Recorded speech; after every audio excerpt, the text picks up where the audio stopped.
여러분, 혹시 매일 건강을 위해 열심히 채소를 드시고 계신가요? 그런데 요즘 들어 무릎이 시큰거리거나 소화가 잘 안 되거나 아침에 몸이 뻐근하진 않으신가요? 얼마 전에 68세 여성 환자분이 저를 찾아오셨습니다.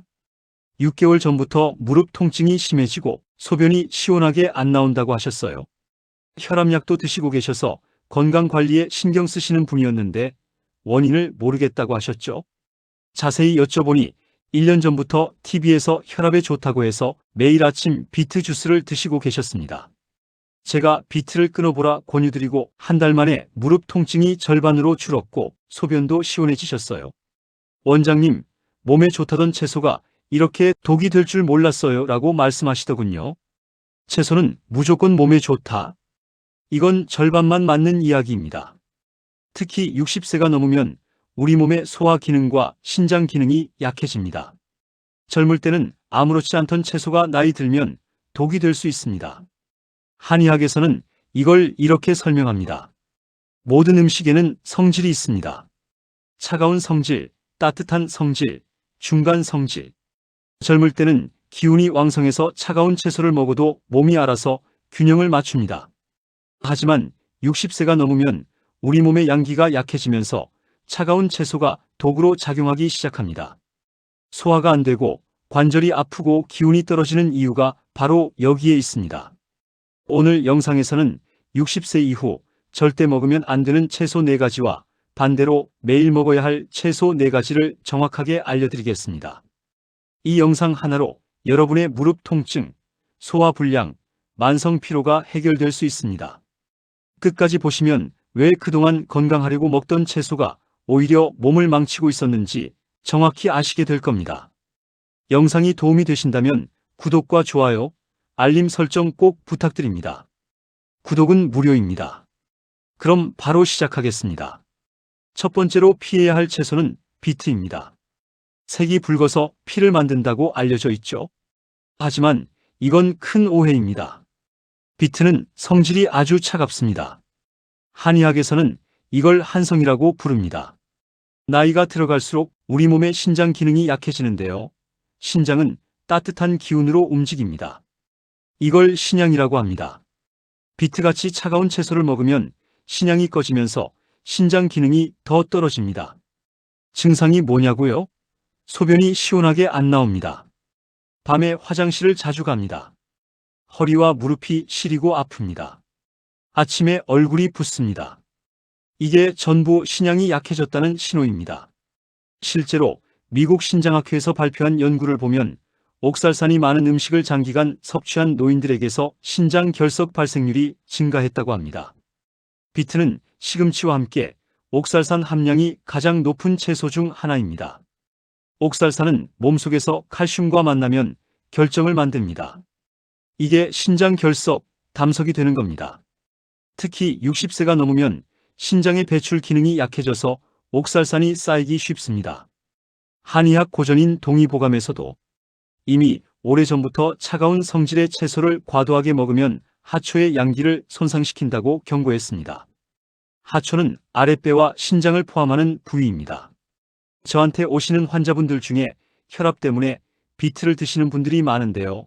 비트는 일시적으로 혈압을 내릴 수는 있지만 장기적으로는 신장을 망가뜨립니다. 혈압은 잠깐 떨어졌는데 무릎이 아프고 소변은 안 나오고 몸은 붓는 겁니다. 이득보다 손해가 훨씬 큽니다. 또 다른 환자분 사례를 말씀드리겠습니다. 72세 남성분이셨는데요. 건강검진에서 혈압이 높게 나와서 비트 주스를 매일 아침 한 잔씩 드셨습니다. 8개월 뒤에 신장 결석으로 응급실에 가셨어요. 통증이 너무 심해서 진통제를 맞아야 했습니다. 결석을 제거하고 나서 비트를 완전히 끊었는데 그 후로는 결석이 재발하지 않았습니다. 그럼 비트 대신 뭘 먹어야 할까요?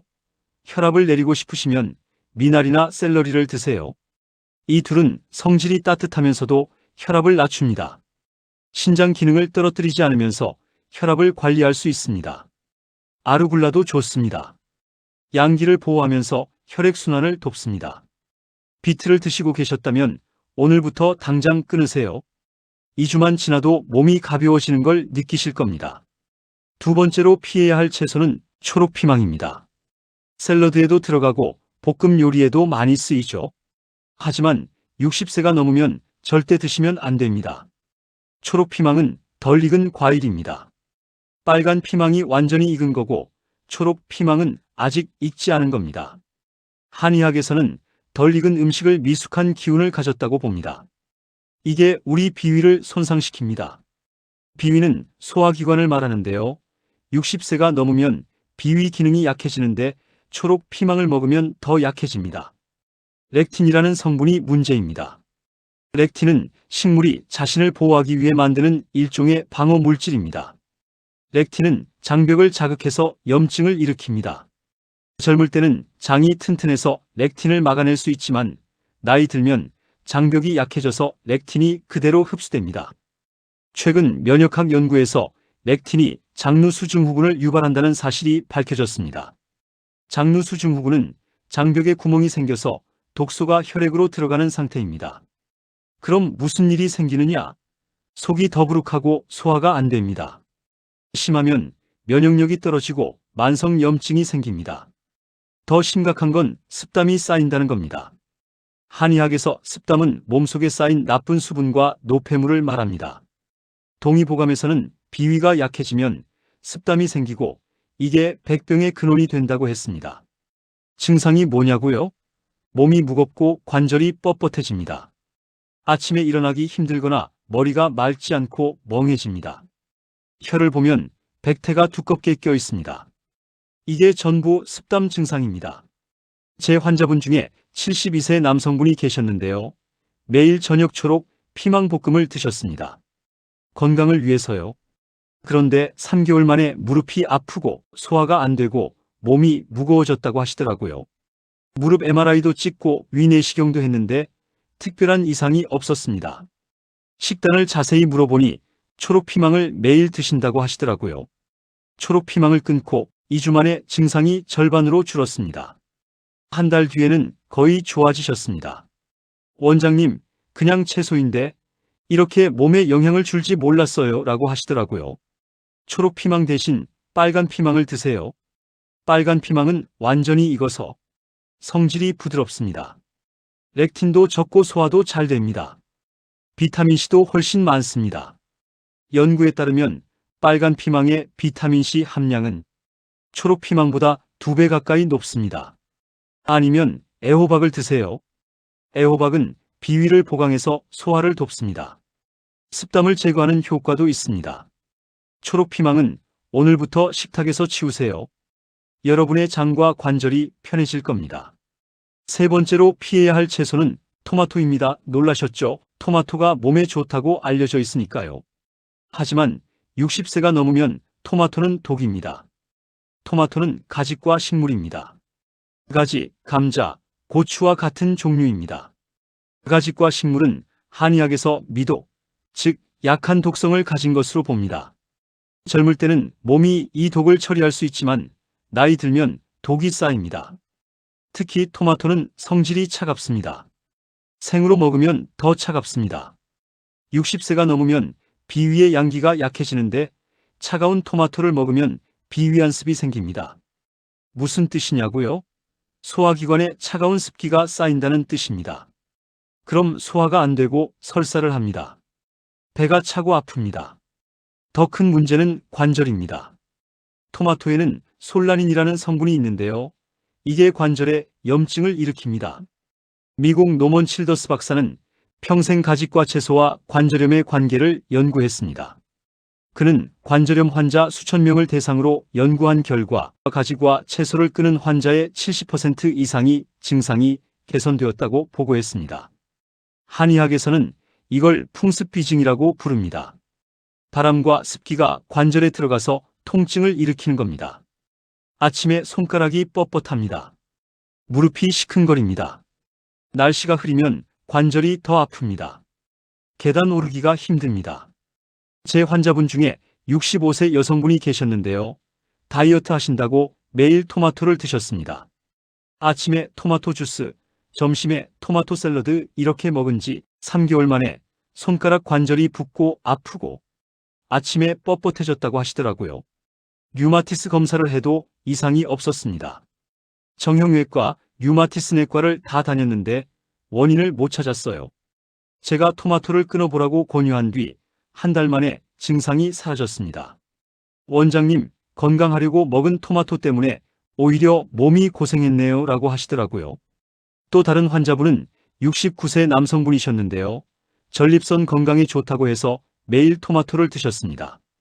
리코펜이 좋다고 해서요. 그런데 무릎 통증이 점점 심해져서 결국 파스를 붙이고 사셨습니다. 토마토를 끊고 2달 만에 파스 없이 생활하실 수 있게 됐습니다. 토마토가 먹고 싶으시면 익혀서 드세요. 볶거나 끓이면 차가운 성질이 줄어듭니다. 토마토 소스나 토마토 스튜처럼 익힌 형태로 드시되 일주일에 한두 번만 드세요. 매일 드시면 안 됩니다. 토마토 대신 당근이나 단호박을 드세요. 이 둘은 성질이 따뜻해서 비위를 보호합니다. 혈을 보충해서 피부도 좋아지고 관절도 튼튼해집니다. 베타카로틴도 풍부해서 항산화 효과도 뛰어납니다. 토마토는 이제 그만 드세요. 여러분의 관절이 살아날 겁니다. 네 번째로 피해야 할 채소는 감자입니다. 감자를 채소로 생각하시는 분들이 많은데요. 감자는 탄수화물 덩어리입니다. 감자는 성질이 차갑고 단맛이 강합니다. 한의학에서는 단맛이 강한 음식이 비위에 부담을 준다고 봅니다. 60세가 넘으면 비위의 운화 기능이 약해지는데요. 운화 기능은 음식을 에너지로 바꾸는 기능입니다. 감자를 많이 먹으면 비위가 제대로 소화시키지 못하고 습이 쌓입니다. 습이 쌓이면 무슨 일이 생기느냐? 몸이 무겁고 늘 피곤합니다. 붓고 살이 찝니다. 이게 전부 비위어습 증상입니다. 비위가 약해져서 습기가 쌓인 겁니다. 더 큰 문제는 혈당입니다. 감자의 당지수는 무려 85입니다. 흰쌀밥이 70인데 감자가 더 높습니다. 하버드 공중보건대학원의 대규모 연구에 따르면 감자를 자주 먹는 사람들은 당뇨 발병 위험이 높아진다고 합니다. 특히 감자튀김이나 으깬 감자처럼 가공한 형태는 더 위험합니다. 감자를 먹으면 혈당이 급격히 올라갔다가 급격히 떨어집니다. 60세가 넘으면 인슐린 기능이 약해지는데 혈당이 요동치면 당뇨로 가는 지름길입니다. 게다가 혈당이 급격히 오르면 당화가 일어납니다. 당화는 몸속 단백질과 당이 결합해서 최종 당화산물이라는 독소를 만드는 겁니다. 이게 노화를 촉진합니다. 피부 탄력이 떨어지고 혈관이 딱딱해지고 신장이 손상됩니다. 동의보감에서는 감자를 이렇게 설명합니다. 성질이 평하고 맛이 달며 독이 조금 있다. 기운을 보아나 많이 먹으면 기가 막힌다. 바로 이겁니다. 감자는 적당히 먹으면 괜찮지만 많이 먹으면 기의 흐름을 막아서 오히려 해롭습니다. 제 환자분 중에 70세 남성분이 계셨는데요. 밥 대신 감자를 드셨습니다.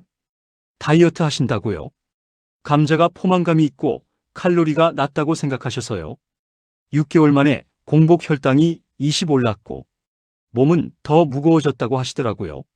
체중은 줄기는커녕 오히려 늘었습니다. 감자를 끊고 단호박과 연근으로 바꿨더니 3개월 만에 혈당이 정상으로 돌아왔습니다. 몸도 가벼워지고 피로도 줄었습니다. 원장님, 감자가 건강식인 줄 알았는데 제 혈당을 망치고 있었네요 라고 하시더라고요. 또 다른 환자분은 66세 여성분이셨는데요. 당뇨 전 단계라는 진단을 받고 탄수화물을 줄이려고 밥 대신 감자를 드셨습니다. 그런데 혈당이 더 올라갔어요. 이유를 모르겠다고 하셨죠? 감자의 당지수를 설명해드리고 단호박으로 바꾸라고 했습니다. 2달 만에 당화 혈색소가 떨어졌습니다. 감자를 드시려면 일주일에 한 번 아주 소량만 드세요. 그것도 삶아서 식혀서 드세요. 식히면 저항성 전분이 생겨서 혈당 상승이 조금 줄어듭니다. 하지만 그래도 자주 드시면 안 됩니다. 감자 대신 단호박이나 연근을 드세요. 단호박은 비위를 따뜻하게 하고 혈당을 천천히 올립니다. 당지수가 50 정도로 낮습니다. 연근은 습을 제거하고 소화를 돕습니다. 식이섬유가 풍부해서 혈당을 안정시킵니다. 당근도 좋습니다. 감자는 이제 주식에서 빼세요. 여러분의 혈당과 체중이 안정될 겁니다. 지금까지 60세 이후 절대 먹으면 안 되는 채소 4가지를 말씀드렸습니다. 비트, 초록피망, 토마토, 감자. 이 4가지는 오늘부터 식탁에서 치우세요. 왜 이런 채소들이 문제가 될까요? 핵심은 성질입니다. 이 4가지는 모두 차가운 성질을 가졌거나 소화가 어렵습니다. 60세가 넘으면 우리 몸의 양기가 약해집니다. 양기는 몸을 따뜻하게 하고 소화를 돕고 기혈을 순환시키는 에너지입니다. 차가운 채소를 먹으면 약해진 양기가 더 떨어집니다. 그럼 반대로 뭘 먹어야 할까요? 지금부터는 60세 이후 매일 먹어야 할 채소 4가지를 알려드리겠습니다. 이 채소들은 기혈을 보하고 콜라겐을 지켜주고 노화를 늦춥니다. 한의학에서 말하는 진짜 약이 되는 채소입니다. 첫 번째로 매일 먹어야 할 채소는 브로콜리입니다. 브로콜리는 성질이 평온합니다. 너무 차갑지도 너무 뜨겁지도 않습니다. 60세가 넘으면 이런 평성 채소가 최고입니다. 브로콜리는 간을 돕습니다. 한의학에서 간은 피를 저장하는 장기입니다. 간혈이라고 하는데요. 간혈이 충분해야 피부가 윤기나고 눈이 맑고 관절이 부드럽습니다. 60세가 넘으면 간혈이 부족해지는데 브로콜리가 이걸 채워줍니다. 설포라판이라는 성분이 있습니다. 이게 간의 해독 기능을 강화합니다. 존스 홉킨스 대학교 연구팀은 설포라판이 간세포를 보호하고 간의 해독 효소를 활성화시킨다는 사실을 밝혀냈습니다. 한의학으로 말하면 소간해독입니다. 간에 쌓인 독소를 풀어주는 겁니다. 현대인은 약을 많이 먹습니다. 혈압약, 당뇨약, 고지혈증약, 진통제. 이 약들은 모두 간에서 대사됩니다. 약을 오래 먹으면 간에 부담이 쌓입니다. 게다가 가공식품, 농약, 환경 독소까지 더해지면 간이 지칩니다. 브로콜리가 이 모든 독소를 깨끗하게 청소해 줍니다. 비타민C도 풍부합니다. 브로콜리 100g에는 레몬보다 많은 비타민C가 들어있습니다. 한의학에서 비타민C는 생혈작용을 합니다. 피를 만드는 겁니다. 콜라겐 합성도 돕습니다. 60세가 넘으면 콜라겐이 줄어들면서 피부가 처지고 관절이 약해지는데 브로콜리를 먹으면 콜라겐 손실을 막을 수 있습니다. 또한 브로콜리에는 루테인과 제아잔틴이 들어있습니다. 이 두 성분은 눈을 보호합니다. 한의학에서 간은 눈으로 통합니다. 간혈이 충분해야 눈이 맑고 시력이 좋습니다. 브로콜리는 간혈을 보호하면서 동시에 눈의 황반을 보호합니다. 노인성 황반 변성을 예방하는 효과가 있습니다. 브로콜리는 하루에 한 번, 반 컵에서 1컵 정도 드세요. 너무 오래 익히면 영양소가 파괴되니까 살짝만 쪄서 드세요. 3분에서 5분이면 충분합니다. 물에 삶으면 비타민C가 물에 녹아나가니까 찌는 게 더 좋습니다. 제 환자분 중에 65세 여성분이 계셨는데요. 만성 피로와 안구 건조증으로 고생하셨습니다. 눈이 뻑뻑하고 피곤해서 책도 못 읽으신다고 하셨어요. 간 기능 검사에서도 간 수치가 약간 높게 나왔습니다. 매일 브로콜리를 드시라고 했습니다. 3개월 만에 피부가 환해지고 눈이 맑아졌다고 하시더라고요. 만성 피로도 줄었습니다. 재검사에서 간 수치도 정상으로 돌아왔습니다. 또 다른 환자분은 71세 남성분이셨는데요. 여러 가지 약을 드시면서 간이 지쳐 있었습니다. 입맛도 없고 소화도 안 되고 피곤하셨죠. 브로콜리를 매일 드신 지 2달 만에 입맛이 돌아오고 소화가 좋아졌습니다. 원장님, 이렇게 간단한 채소로 이렇게 좋아질 줄 몰랐어요 라고 하시더라고요. 브로콜리는 60세 이후 필수 채소입니다. 오늘부터 매일 드세요. 두 번째로 매일 먹어야 할 채소는 케일입니다. 케일은 약간 따뜻한 성질을 가졌습니다. 온성이라고 하는데요. 60세가 넘으면 양기가 약해지니까 온성 채소가 좋습니다. 케일은 간과 신을 동시에 돕습니다. 한의학에서 신은 뼈를 주관합니다. 황제내경에서는 신은 뼈를 주관하고 골수를 생성한다고 했습니다.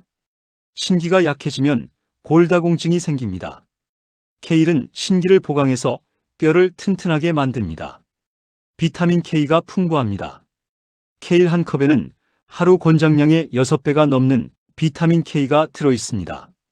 비타민 K는 칼슘을 뼈에 붙잡아 둡니다. 한의학으로 말하면 고정혈 작용입니다. 혈과 기를 뼈에 고정시키는 겁니다. 터프츠 대학교 연구팀의 연구에 따르면 비타민 K 섭취가 많은 노인들은 골절 위험이 현저히 낮았습니다. 특히 여성의 경우 폐경 후 고울 밀도가 급격히 떨어지는데 비타민 K가 이를 막아줍니다.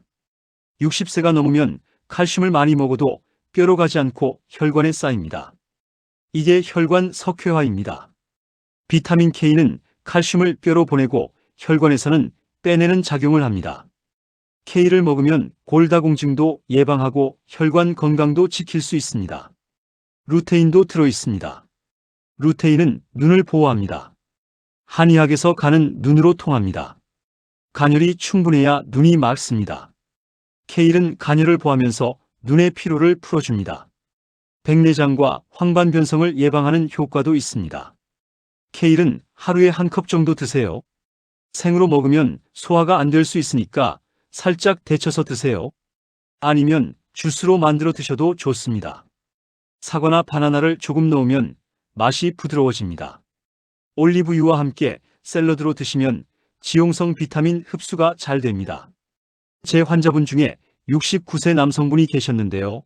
고울밀도 검사에서 골다공증 진단을 받으셨습니다. 척추 압박 골절 위험이 있다고 했습니다. 약 드시기 싫다고 하셔서 매일 K를 드시라고 했습니다. 칼슘제와 비타민 D도 함께 드시라고 했고요. 6개월 뒤 재검사에서 골밀도가 올라갔습니다. 담당 의사가 깜짝 놀랐다고 하시더라고요. 또 다른 환자분은 73세 여성분이셨는데요. 손목 골절을 경험하신 후 골다공증이 걱정되셨습니다. K를 매일 드신 지 1년 만에 재골절 없이 건강하게 지내고 계십니다. 허리도 훨씬 덜 아프다고 하세요. K는 60세 이후 뼈 건강을 위한 필수 채소입니다. 매일 드세요. 세 번째로 매일 먹어야 할 채소는 오크라입니다. 오크라는 끈적끈적한 점액질이 특징입니다. 이게 보물입니다. 점액질을 뮤신 또는 뮤실리지라고 하는데요. 한의학에서는 이걸 윤조작용이라고 봅니다. 건조한 곳을 촉촉하게 만드는 겁니다. 60세가 넘으면 몸속 음액이 부족해집니다. 음액은 몸을 촉촉하게 하는 수분입니다. 동의보감에서는 40세가 넘으면 음기가 반으로 줄고 50세가 넘으면 더욱 줄어든다고 했습니다. 음액이 부족하면 관절이 뻣뻣하고 피부가 건조하고 변비가 생깁니다. 입이 마르고 목이 자주 갈라집니다. 이게 전부 음어 증상입니다. 오크라의 점액질이 바로 이 음액을 보충합니다. 관절을 촉촉하게 만들어서 움직임을 부드럽게 합니다. 연골 사이에 윤활액을 보충하는 효과가 있습니다. 장도 촉촉하게 만들어서 변비를 해결합니다. 피부도 촉촉해집니다. 팩틴도 들어있습니다. 팩틴은 수용성 식이섬유인데요. 혈당을 천천히 올립니다. 미국 당뇨병학회 연구에 따르면 오크라를 규칙적으로 섭취한 당뇨 환자들의 혈당 조절이 개선되었습니다. 콜레스테롤도 낮춰줍니다. 나쁜 콜레스테롤인 LDL을 장에서 흡수되지 않게 막습니다. 오크라는 하루에 5개에서 10개 정도 드세요. 살짝 데쳐서 초고추장에 찍어 드시거나 볶아서 드세요. 국에 넣어도 좋습니다. 카레에 넣으면 걸쭉하게 만들어주는 천연 농우제 역할도 합니다. 제 환자분 중에 71세 여성분이 계셨는데요. 무릎이 뻣뻣해서 계단 오르기가 힘들다고 하셨습니다. 아침에 일어나면 손가락도 굳어 있어서 주먹을 쥐기가 어렵다고 하셨어요. 류마티스 검사는 정상이었습니다. 한의학적으로 보면 음액 부족이었습니다. 오크라를 매일 드시라고 했더니 2주 만에 무릎이 부드러워지고 계단을 편하게 오르신다고 하시더라고요. 한 달 뒤에는 아침에 손가락도 펴지는 게 훨씬 부드럽다고 하셨습니다. 원장님, 이 끈적끈적한 게 싫었는데 이게 보약이었네요 라고 하시더라고요. 또 다른 환자분은 68세 남성분이셨는데요. 만성 변비로 고생하셨습니다. 변비약을 먹으면 설사를 하고 안 먹으면 변이 안 나오고 오크라를 매일 드신 지 일주일 만에 자연스럽게 변을 보기 시작하셨습니다. 3개월 뒤에는 변비약을 완전히 끊으셨습니다. 오크라는 60세 이후 관절 건강과 장 건강을 위한 필수 채소입니다. 꼭 드세요. 네 번째로 매일 먹어야 할 채소는 당근입니다. 당근은 성질이 따뜻합니다. 비위를 보하고 간혈을 보충합니다. 한의학에서 비위는 후천지본입니다. 태어난 후 기혈을 만드는 근본입니다. 비위가 튼튼해야 먹은 음식이 기혈로 바뀝니다. 60세가 넘으면 비위가 약해지는데 당근이 이걸 보강합니다. 동의보감에서는 당근을 이렇게 설명합니다. 성질이 따뜻하고 맛이 달며 독이 없다. 오장을 이롭게 하고 비위를 편안하게 한다. 바로 이겁니다.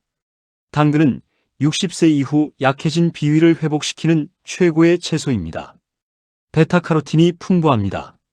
당근 100g에는 하루 권장량의 2배가 넘는 베타카로틴이 들어있습니다. 베타카로틴은 한의학의 복이양혈 작용을 합니다. 기운을 보하고 피를 기르는 겁니다. 베타카로틴은 몸속에서 비타민 A로 바뀝니다. 비타민 A는 시력을 보호합니다. 노인성 황반변성과 야맹증을 예방합니다. 한의학에서 간은 눈을 주관하고 혈을 저장합니다.